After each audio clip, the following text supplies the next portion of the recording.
Hey beautiful people, my name is Kristen. Thank you for stopping by my channel. Today I am going to be doing my book reviews for the books that I have read so far in the month of August. It is at the halfway point. And so I have just come across a lot of good reading and just have some thoughts that I want to share. And it would probably be a very long video if I wait till the end of the month. So here I am.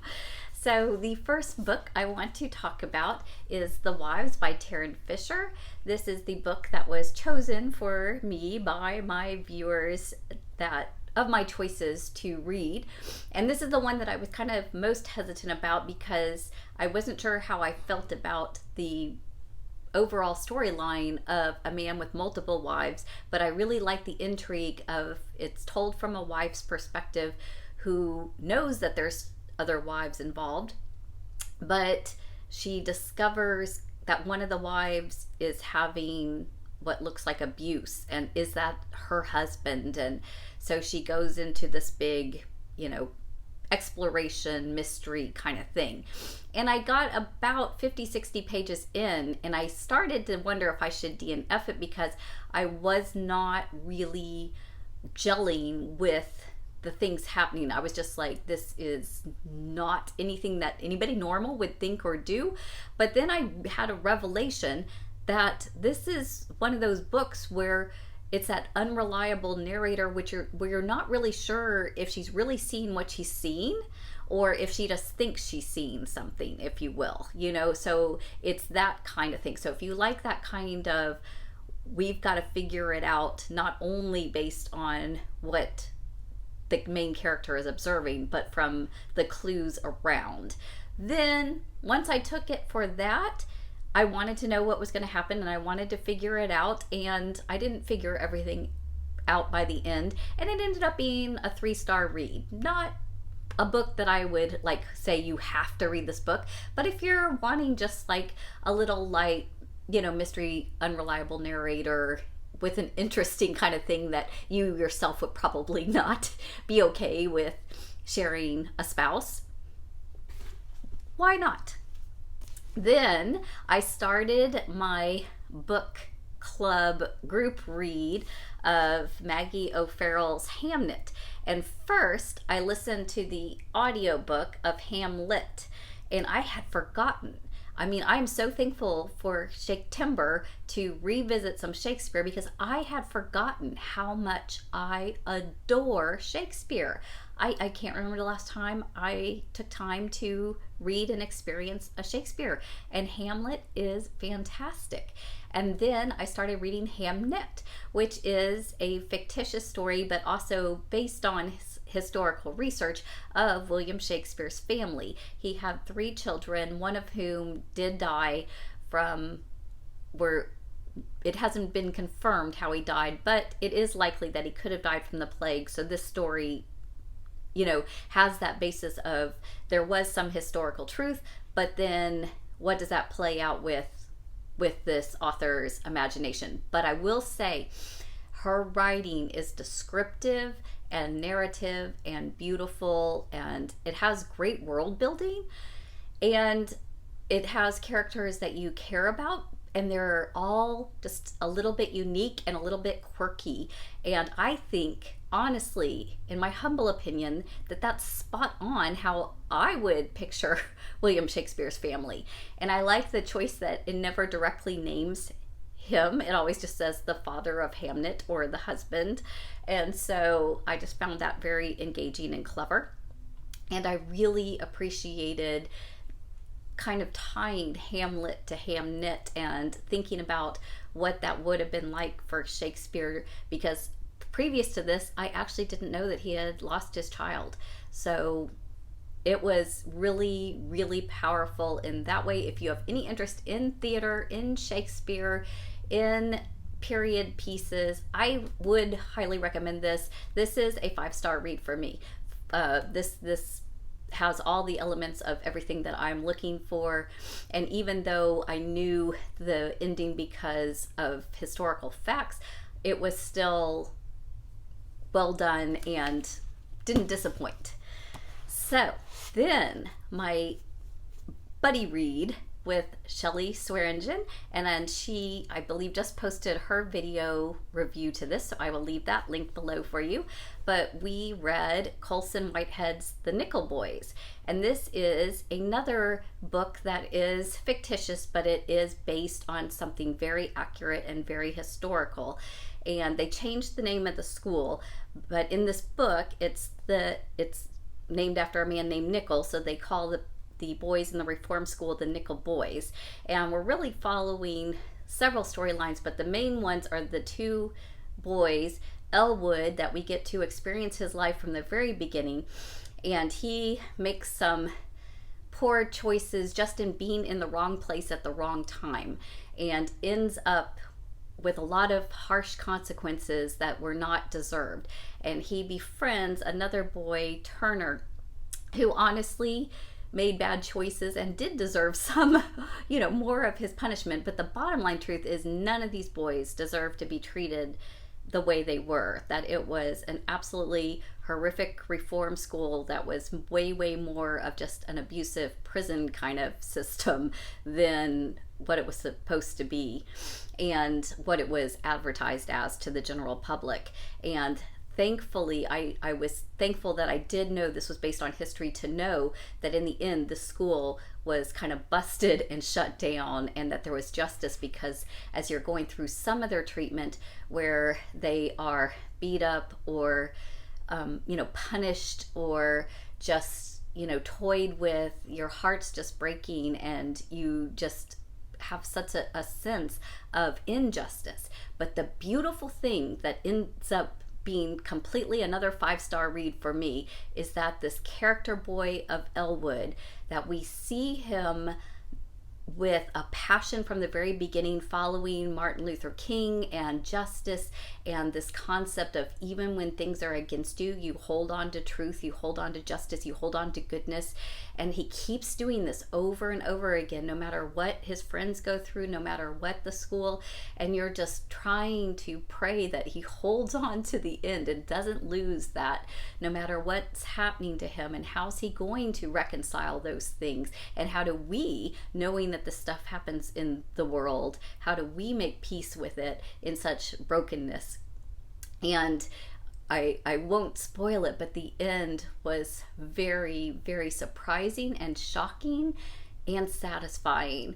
And I laughed at some of the, I think, really stress relief, kind of the way the boys would try to make light of very serious things. And, I just got so heartfelt and teared up and was emotional with them. And it is a difficult read if, you're sensitive to a lot of that. Shelley had mentioned that this is the only Colson Whitehead I have read, and she mentioned in other books that he was even more brutal. And so that right there tells, this is plenty, but I think it was reality. I think it gets across the horror of those. That's the part that was historically true. And it is not an obligation for us to face it, but it kind of is the right thing for us to face it and to say, yikes, that's bad history, and we need to not allow anything like that to ever happen again. And the story of friendship, the story of trying to maintain hope in the midst of darkness, 5-star. I do highly recommend it. If you are up for that kind of journey and ride, it is worth it. Then I read my nonfiction, Orhan Pamuk. This is his memoir / travel kind of history of Istanbul. And at first I was expecting more of a storyline, and I almost found myself in the beginning thinking, gosh, this is really slow and a little boring. And then I stopped and realized I had been caught up in some of the previous reading that I had done where there was a lot more action. And then when I kind of took a deep breath and looked at this for the beautiful descriptions of the simple things, like talking about the way his grandmother would cook, or talking about the way the street would give off, the shadows and the rainwater and those observations, and the signs of how the city was aging, like creating actual character to the city itself and talking about it as famous people would visit through other people's lenses of what was going on throughout history of his life, just talking about his different relatives, different situations, and each one was very simple and everyday. And yet, if you took it as almost poetry and just sitting with it as someone painting with their words, I became highly enthralled. And it's at least 4.5, if not a 5-star read for me. When you're wanting that kind of read, when you're wanting that kind of, it's maybe yucky weather and I've got some hot tea and I just want to have some atmosphere and just experience someplace different. This is really, really great. And I think it was Yavana at Serene Sloth that has a lot of filming where she actually filmed on location in Turkey with her review of this book. So I will try to remember to leave that link below and check out her review of that, because it's what inspired me to pick up this book. My sons gave it to me for Christmas. I love it. I'm going to keep it. Really, really recommend it. Then I actually got a library card for the first time in like 20 years. I'm like so proud of myself, right? And so the deal is you have to check out a book and return it before you're allowed to then, I think, check out 9 books or something crazy like that. And so I was like, okay, I'm just going to go pick up a short book because I already have a good TBR that I'm trying to get through, but I'm just gonna go pick up a book, read it, return it. So I read In the Light of Days, I think it's called. I had to return it, so I'll put a picture up here of the book. It is basically written for younger students about women who were spies in Poland against Hitler and the persecution of the Jews. And it actually was nonfiction documentary kind of style, but then had researched the specific women that the author had come across. She had originally only thought there was one, and she went down a rabbit hole looking for the research on this one woman and came across all these other stories. And so they're woven together. Some of them overlap, some of them are completely unrelated, but they're all connected in the time period, in their experiences. And it was well written, easy to read, in the sense of not in the sense of content, but in the sense of style. And just, I learned. I'm always learning. You don't realize sometimes even the value of being a woman shopping, because the women did the shopping, and so it would have been extremely risky and not even possible for a young man soldier to get through into certain those enemy lines. But a woman who needs to go out for her shopping and rations can smuggle information, and how does that work? So really, really interesting. So, and now I'm all set to check out books, which is great because I can even check out audiobooks online, and I'm really pumped about that. Then I needed something a little lighter because all of this like war and mistreatment of boys, and my heart was heavy. So I had known that might be the case, and I had picked up Rebecca of Sunnybrook Farm by Kate Douglas Wiggin. And this is an old copy that's actually from 1930, and it is the story of young Rebecca. She is from a very big house with like 8 kids. She's number 2, and her aunts wanted some help, basically some free slave labor. I mean, not in a mean way, but free labor. And so they had asked their sister to send her oldest daughter over to help them because they were needing some help with their daily chores and life, and they were spinsters and didn't have their own children.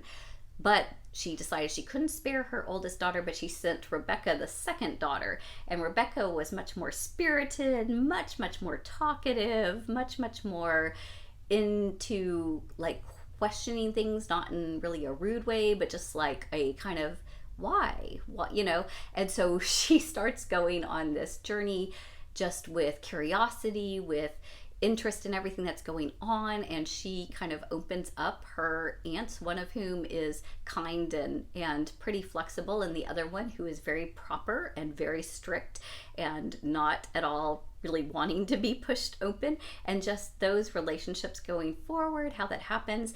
There's a little bit of schooling and romance because we follow her basically, I think, around age 10 or 12 all the way through her college, with her family, trying to navigate family ties, all that kind of stuff. And it's very much like reading Anne of Green Gables or Little House on the Prairie. I would totally recommend this as a younger first read. And I think even for adults looking for that kind of classic writing that's simple in theme and nature and just a little lighthearted and fun-spirited. So those are the books that I have finished so far this month. I hope that if you have read them, you will leave me a comment below, or if you're interested in reading them now, you'll let me know that. What are you reading? I am hopefully going to finish 5 or 6 more, but we will see how the rest of my month goes. I will look forward to chatting with you in the comments. Everybody take care. Hope you're staying safe and cool as we close out and start to have just a little cooler weather. Happy almost fall, y'all. Take care.